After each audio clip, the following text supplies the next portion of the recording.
ጤና ይስጥልኝ ተመልካቾቻችን፣ ዜና በምልክት ቋንቋ ቀርባለሁ።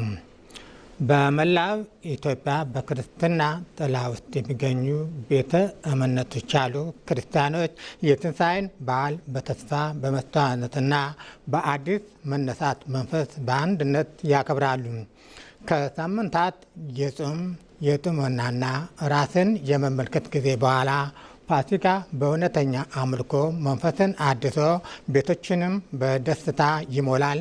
በዘመድ አዝማድ መጠያየቅና ማዕድ ማካፈል ፍቅርንም ያዳብራል። ጠቅላይ ሚኒስትር አብይ አህመድና ቀዳማዊት እመቤት ዝናሽ ታያቸው ዓመታዊውን የፋሲካ ማዕድ ማጋራት ከተለያዩ የህብረተሰብ ክፍሎች በአንድነት ፓርክ በጋራ ታድመዋል። በዓለ ትንሣኤው በመላው ኢትዮጵያ የእምነት ቤተሰባዊነትና የመታደስ መንፈስ የሚታይበት ጊዜ ነው።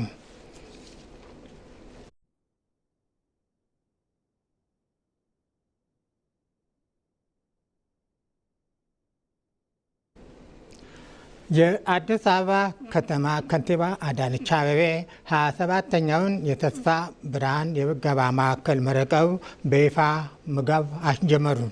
በሽሮ ሜዳ አካባቢ የተቋቋመው የምገባ ማዕከሉ ለተለያዩ ማህበራዊ ችግር የተጋለጡና ጧሪ ቀባሪ የሌላቸው ወገኖች በቀን አንድ ጊዜ የሚመገቡበት ነው። ከንቲባ አዳነች አቤቤ የትንሣኤ በዓልን ምክንያት በማድረግ ምገባ አካሂደዋል።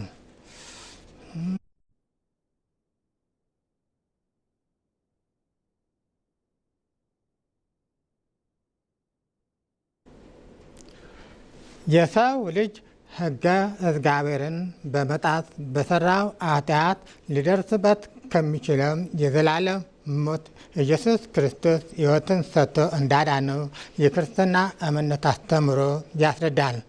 የሃይማኖት አባቶችም ክርስቲያኖች ከኢየሱስ ክርስቶስ ትንሣኤ ይቅርታና እርቅን፣ ሰላምና ፍቅርን መማር እንዳለባቸው ያስተምራሉ። በሌላ በኩል ምዕመናን በጾም ወራት ያዳበሩት የትዕግስት የራረ እና የጸሎት ሕይወት ወደ ማህበራዊ መስተጋብራቸው በማምጣት በክፉ ላይ በጎነት በማንገስ ግዴታቸውን ሊወጡ ይገባል።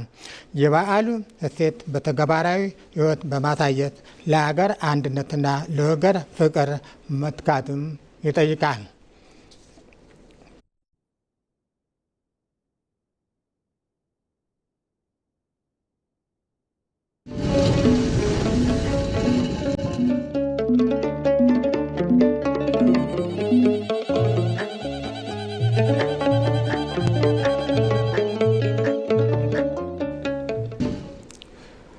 የአዲስ አበባ ከተማ አስተዳደር በተለያዩ ምክንያት ጾም መፍታት ላልቻሉ ነዳያን ማዕድ አጋርቷል።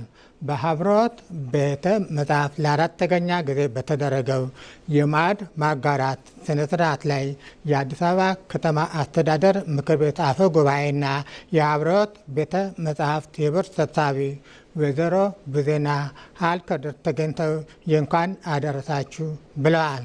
አፈ ጉባኤ ከተማ አስተዳደሩ ሁሉም የህብረተሰብ ክፍል በዓሉን በኩል ስሜት እንዲያከብር በማሰብ ይህንን የማዕድ ማጋባት ስነ ስርዓት ማዘጋጀቱን ጠቁመዋል።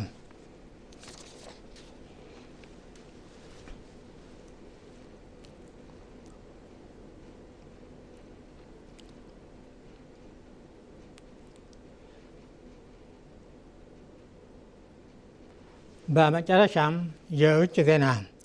የክርስቶስ ትንሣኤ በማሰብ የሚከበረው የፋሲካ በዓል በመላው ዓለም የሚገኙ የክርስትና እምነት ተከታዮች ዘንድ በታላቅ ድምቀትና በሃይማኖታዊ ስነ ስርዓቶች ተከብሯል።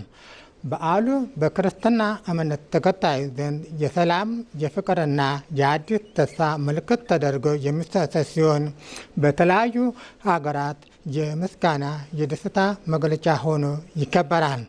በካቶሊክ እምነት ተከታዮች ዘንድ በታላቅ ድምቀት በሚከበረው የጣሊያን ቫቲካን በ10 ሺዎች የሚቆጠሩ ምዕመናን በቅዱስ ጴጥሮስ አደባባይ በመሰብሰብ ከርዕሳነ ሊቃነ ጳጳሳት ቡራኬ ተቀብለዋል።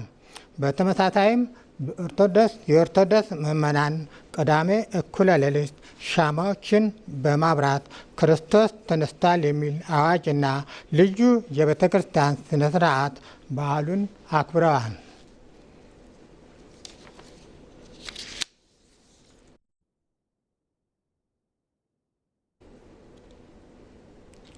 ዜና አበቃ። ከቀሪ ፕሮግራሞቻችን ጋር መልካም ቆይታ